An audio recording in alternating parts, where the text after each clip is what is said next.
చెప్పు ఎక్కడున్నావురా? ఫోన్ చేస్తే తీవా? రూమ్లో నిద్రపోతున్నాను. పడుకోవడం తప్ప నీకు వేరే పని లేదా? సరే రాఘవ ఉన్నాడా? వాడికేదో మూడ్ ఆఫ్ అని మేడం మీదకి వెళ్ళాడు. నా పరిస్థితి అదేలే గాని సరే వాడిని తీసుకుని వైన్ షాప్కి వచ్చాయి, నేను వచ్చేస్తా. సరే విమల్. సరే అలాగే వచ్చేటప్పుడు ఫ్రిడ్జ్ పక్కన పెట్రోల్ కొని పెట్టాను, తీసుకొచ్చాయి.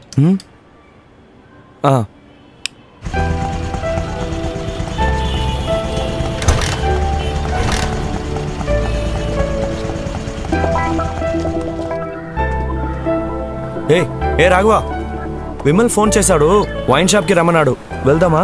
లేదురా, నైట్ నా స్టోరీ పని మీద కొంచెం బయటికి వెళ్ళాలి, నువ్వు వెళ్ళరా. రే అంత ముఖ్యమైతే రేపు చూసుకోవచ్చు, పద బయలుదేరదాం. రారా.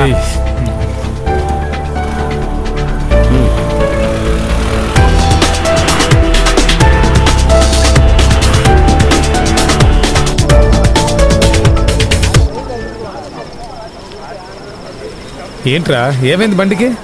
బైక్ మనకన్నా ఎక్కువ తాగేస్తుందిరా. రెడమ్మే పెట్రోల్ ఇవ్వు. మర్చిపోయాను విమల్. పోరా, నీ చావు నువ్వు చావు కానీ రూమ్ దాకా నా బైక్ని నువ్వే తోసుకురావాలి. లోపల పెట్టు. సరే పదండి. డమ్మి డబ్బులు తీ. రే నా దగ్గర లేవు. నా దగ్గర లేవు. రే డబ్బులు లేకుండా ఊరుకుంటూ వచ్చేసారా? పక్కన నిన్న రాగా పాలు చేసాలో పాలు తాగి కుర్రగాళ్ళంతా బారుకు రావడం మొదలెట్టారు. ఇంక ఈ దేశాన్ని ఎవడో కాపాడలేడు.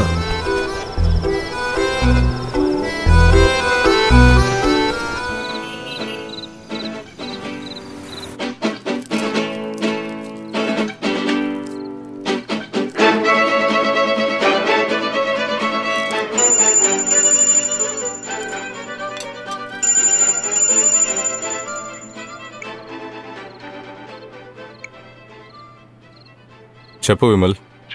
ఎక్కడున్నావురా? ఇక్కడే. పండింట్లోనా? మ్యాటర్ ఏంటి మామ? ఇటు కొంచెం వచ్చి వెళ్ళరాదు? ఏ అది కాదురా, మూడు బాగాలేదని ముగ్గురం మందేద్దామని వచ్చాం, చేతిలో పైసా లేదురా. నువ్వు వస్తావా? కష్టం రా. సరే ఉండు, కనుక్కొని చెప్తాను. ఏమన్నాడు?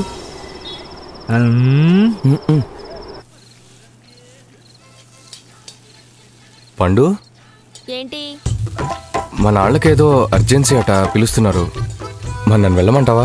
ఏంటట వాళ్ళకి? 2 రోజులు రావడం కుదరదని చెప్పేగా వచ్చావు. చెప్పాను. మరింకేంటి?